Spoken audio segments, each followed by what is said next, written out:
Hello and welcome to Cloud Meets Hybrid, the automation talks by XOAP. I'm Mario, and today we are diving into a question many IT pros have asked themselves: what is actually changed in IT automation and what has not? I have invited some who has been right in the middle of it for years, Mathias Kowalkowski.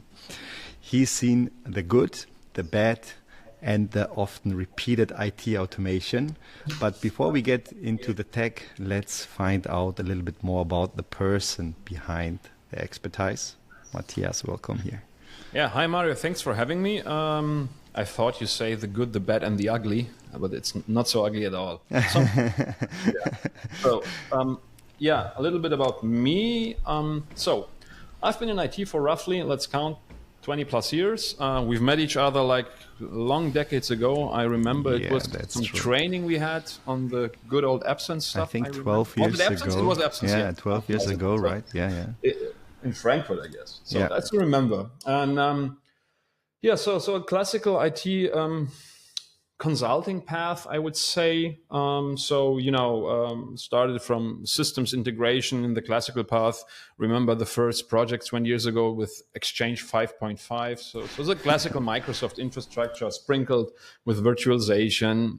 And always had a crush on Linux, kind of, I don't know, because for servers, I had a little diversion. So I went for a few years into the web application hosting business because I was employed at some other employee, which was focusing more and more on web application stuff, which I think wasn't bad at all to learn about web applications beforehand, because, webification of stuff is happening.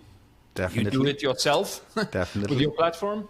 So I gained some insights on Linux and went back to consulting and started focusing more and more on virtual workplaces, a lot of focus, then virtual workplaces with 3D focus. So, specializing back and forth. And a few years ago, I took a little step back and focused on workplace user experience and digital employee experience. DEX. DEX. So, but not just crunching and munching the data. It's a vital part. But I'm also focusing on the bigger picture, like what can we achieve? What can we do for a better user experience? And this involves also, a lot of automation and automation tasks, doing things in the background that ease some pains or repetitive tasks, contextual. So Makes sense. Something happens, then do something against it. That's keeping it plain and simple, but not just, displaying like, your CPU is 80% and let's find yourself out what you do with that or not. So, but doing intelligent digital employee experience. And automation has always been a huge part of the business, taking a step back, like the workplace virtualization stuff. I was never a fan of doing repetitive tasks by hand. That's great to hear. Yeah, definitely. Because I hate losing time on repetitive tasks. Because I always had the impression, you're losing valuable time. You could do better, interesting, intelligent stuff than clicking next, finish over and over again, Definitely. But before we go more in this tech stuff, what first got you into IT? Was there a moment you realized, well, that's my thing, I have to go in this direction? Or do you have done something else where you say, hey, that was my real passion before? In the age of 11 or 12, where you could normally find usual people at the local football place, kicking the football, I received a book from my aunt. Okay. COBOL programming language. Nice. I think 11 or 12, and I dived into that, and she explained to me, I asked her, what are you doing for living? And she explained to me she's a COBOL programmer, and she was doing a software, ERP software. It was in the 80s, 90s in COBOL for a large chain of bakery. It's a long time ago. It's almost 30 plus years ago. So and I was fascinated by the structure and the logic, and but I had no, I had no COBOL programming language available. So, but the programming language fascinated me, and I received a Commodore 64 and started in visual in not in Basic. It's not Visual Basic. Visual Basic came later on. Started programming stuff in Basic, and there was a scene there in the 90s. You had to code demos, like visual graphical demos on the C64, and this is where I dove into, and that's what kept me fascinated for years and years. And this was, I think, the moment that I found IT fascinating from the coding side now and then. But later on switched to systems integration and consulting through a lucky shot, because my neighbor was having a little IT company, and it was an opportunity for me to join his company to and then start in IT.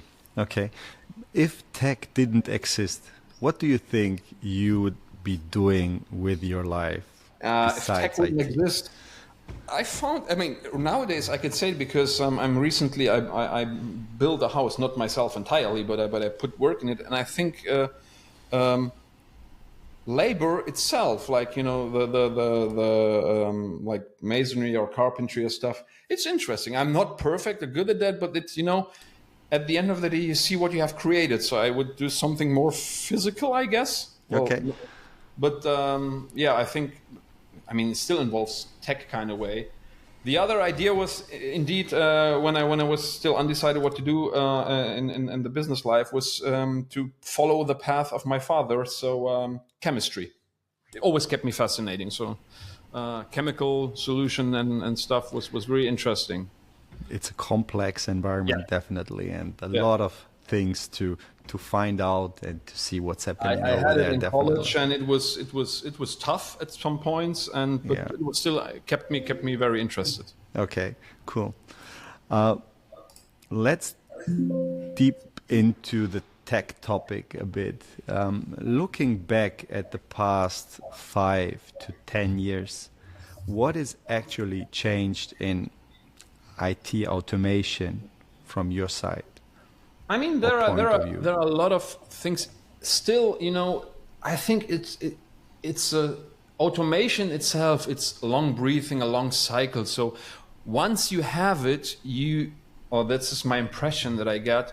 IT departments are not so much willing to overhaul it, like to do a big bang change and say, let's do this in a fancy modern way, what have you. Okay, let's do it, because there is so much tied into this, right? And also what you often hear is there is so much effort put into, a lot of labor has been put into to keep it going and running. So fundamental changes are probably seen very cautious. But I think it's necessary to look beyond the horizon, what's happening and what will happen. And I think the most interesting thing the last 5 years that also changed automation in itself, or there are a few things. One is hybrid IT itself. We probably recognize by now in 2025, cloud only is not the only solution. That's probably. True. But staying on premise is also not the only solution. So you gotta find your way in the middle, right? So and the automation has to adapt to different environments, because you probably don't want to repeat yourself. That's where we what we started our discussion with, repeating stuff like, oh well, my automation is perfectly tied from my on-premises environment.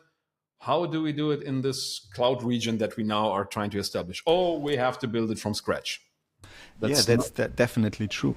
And that's a big challenge we also talked in the past about. But what do you see in IT teams then? Are they really embracing automation in hybrid environments, or still stuck in the old ways they are doing the delivery management and whatever around? Different things, some of them are stuck and they try to force something that is probably not perfect or good, capable to operate in the cloud, try to force it onto. So like, I'm not going to do name vendor bashing here because it's not the place, but you take a solution that is perfectly good working on premises and you try to cramp it into the cloud. You have to build the infrastructure in the cloud for that, like depot servers or management servers. And it's getting complex and more complex because you're forcing yourself to use the old solution that is probably not really adaptable to the cloud, but you don't want to change. You don't want to do a fundamental change or take a look back and say, okay, do we need to fundamentally change our approach, our automation approach? So this is something I'm seeing. And the other thing, and what still baffles me, is a lot of people don't invest, especially when looking at the workplace stuff. That's where I'm coming from. A lot of manual image still yet, and always lagging behind because it's time consuming. It's people have, and IT departments have the same problem like they had 10 years ago. Too many projects, not enough time, and so it's like put aside, and I got to update the master image. Oh yeah, I forgot. I got to do this next week. Oh, we have a 0 day. Well, okay, I got to do this quick. And there is no consistency. And quick is a non-measurable time. Yeah. and then they do it. It's not perfect. It's working. It's not consistent. Then something breaks inside the image. It's been maintained for 5 years. I'm oversimplifying this, or maybe over exaggerating this even a little bit, but this is the reality I'm facing from more often than I would like to face it. And and they have to do, some have like small little helper scripts, like, okay, we have the crucial automation of Office, whatever, what have you, we have that automated, we have to click this PowerShell here and there, but this is still like, it's a good start, but it's way to go. Yeah, so if I summarize it, the issue or the challenge is companies try to move a lift and shift from the legacy world to a modern world, and that's where they stuck. And on the other side, they have no way or modern way to do some consistent automation and reproducible stuff. I think the image management build is a good thing. I do a podcast some weeks ago where the talk was, I have just to recreate quickly my image, and from the quickly, that means 10 minutes, 15 minutes, 30 minutes, they get in errors, application does work, patch not installed, and so on and so on. And in the end, the quick image build was 3 days or 4 days. Is this something you see also in projects? The average customer has at minimum, and this is a very basic customer, 20 plus apps installed. The usual customer in his workplace environment, let's talk like 500,000 users. They have different departments, so that need a lot of apps. So we're going 50 beyond, 50 plus is a thing we've seen. I was once involved in a project. It was about Windows 11 migration possibility, the verification of the possibility. The company had like more than 5,000 workplaces and almost 10,000 apps to be verified. That's a huge number, yeah. So this is the upper limit, not that you see. But coming back to the question, how you rebuild consistency in that by hand? You can't. Not possible. And the other thing is, we also have to take into account that over the last 5 years, like you asked, is what happened is the fundamental acceleration in IT. So Microsoft itself pushes the acceleration to the every half a year to the Windows updates. And if you are a diligent company, you should take into account that you need to verify the functionality or verify new functions, how they tie into your workplace, how they are adopted by customers. So you have to stay ahead of the game. And how do you do that if you have to, do everything by hand? You should have I once draw this image from, the CI/CD DevOps pipeline. This This 8. The 8, So I once said like 5 years ago, this is the approach you got to embrace in the workplace for the next years, because it's being forced onto you. Yeah, definitely. That's a point. Yeah. It's not that you have you kind of have still possibilities to decide as an IT department head, but the vendors force this stuff onto you. You cannot escape this by just saying no. And that's not only the vendor of the operating system. It's also the third-party applications, their virtualization layers, the user profiling stuff, user environment management, and so on. There are different layers which have to be upgraded and updated and tested and developed and rolled out to multiple environments and infrastructures. And that's definitely a good point to figure it out. But what's the number one mistake or barrier you have seen when companies try to implement an automation solution? Let's talk about the workplace environment or whatever. Yeah, what's the number one mistake? What you have seen? Mostly missing. Missing people like that you don't have the experts or the enough IT tech to do it. But this is like a general problem that's probably everyone facing in every department. So I wouldn't say that this is a major issue. It's one of the issues we obviously know. But the thing is, what I also seen, because I'm also involved a lot of in automation, of testing automation. So I'm not looking only on the deployment side. So let's put the app here, but let's test the consistency, how it's working. The fear of automation and the fear of the complexity of the automation. So I have to learn some kind of programming language. Like I have to be good in, let's say, PowerShell or another language. Maybe you need the specific script language. You probably remember from the good old DSM net install days. Yeah, they had this massive plus that they had the own eScript language, which no other vendor had, and that's why they were kind of successful in the early 2000s, I guess. So, but this is the fear, and also like the timeline, like how long does it take us to implement it, And the problem, oh gosh, we have to repackage, like the example from 2 minutes ago, we have to repackage 10,000 apps. So there are a lot of, we say FUD, fear, uncertainty, and doubt, right? Okay. So the famous 3-letter word, FUD. But I guess this can be mitigated with the right consulting and the right solutions. There are approaches like automated conversion, automated packaging. There are vendors that do have app catalogs that are not really expensive. If you tie everything together, if you really look at the landscape, there are some smart solutions that can keep you going or get you started quick. Yeah, that's a good point. Quicker than you think it would take you. Yeah, definitely. There is still absolutely undoubted. There is a lot of, there is work to be put in, design work or customization work. It's still there. Of course, it won't go away to zero. But the approach is from the vendors have got more intelligent and accelerate you more than you probably think you can accelerate. Definitely. And then you have the scaling factor. If you automate it, you can scale in different directions, have no platform dependency, and so on and so on. But that's a good point, to learn new technologies, because it's not only that they are not able to learn it, of course they have also the daily business to do, and not only to focus on we need to implement a new automation strategy, we have to keep our business up and running. Yeah, that's, I think, a big topic of time, HR, and so on. Yeah, but if that ties into that also, right? Sure. Yeah, if someone wanted to build a smart automation strategy in Q3, Q4, 2025, where should they even start? What's the ultimate starting point to learn to do from your point of view? Well, I mean, it really depends.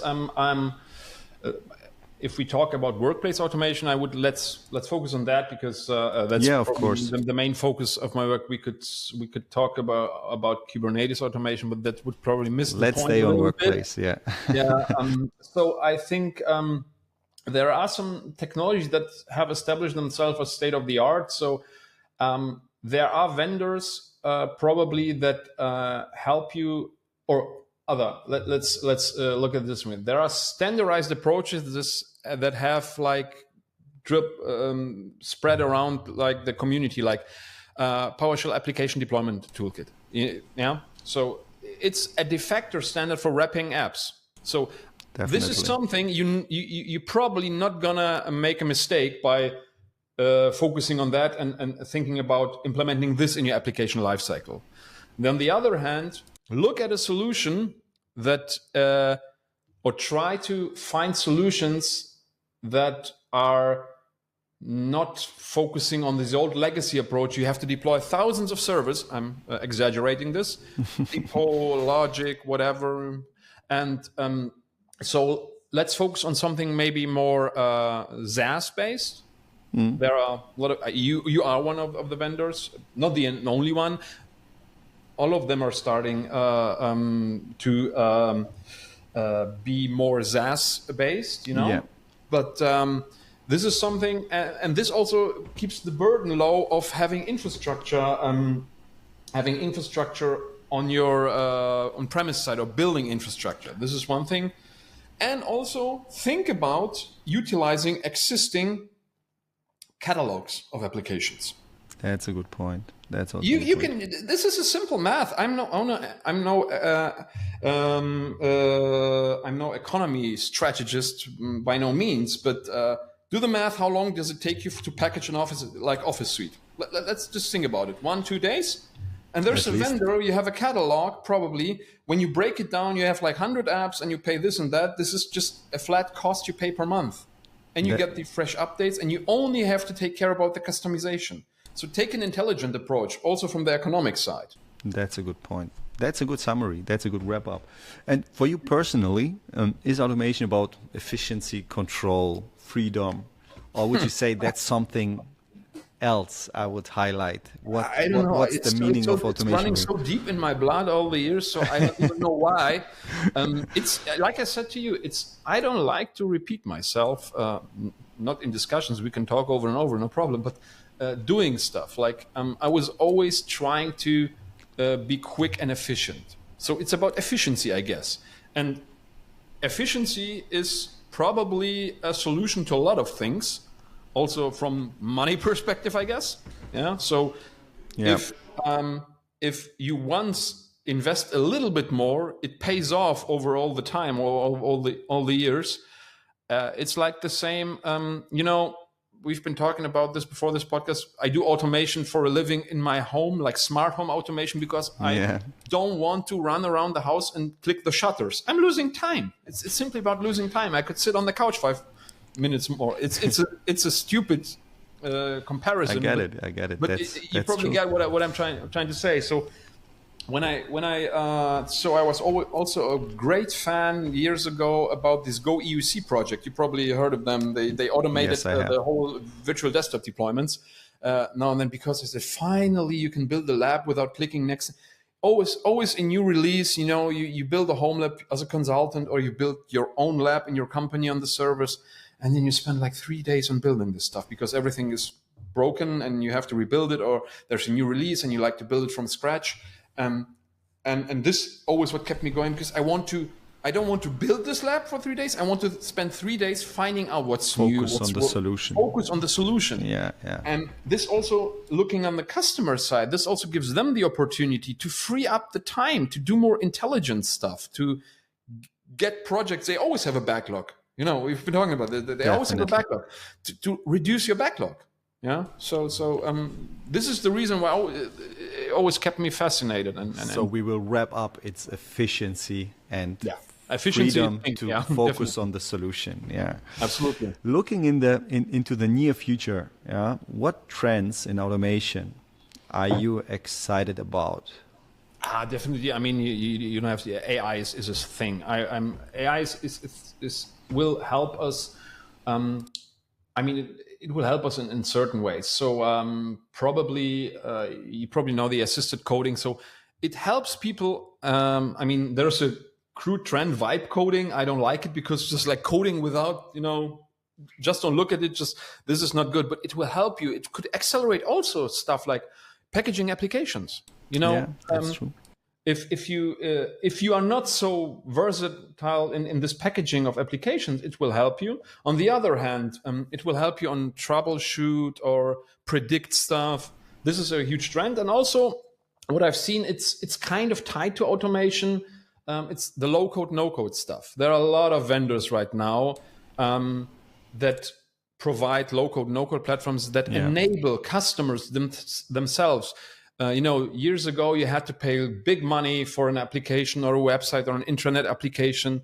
Now you have Power Apps, Power Automate, to name ones, or OutSystems, or N8N, Nodemation.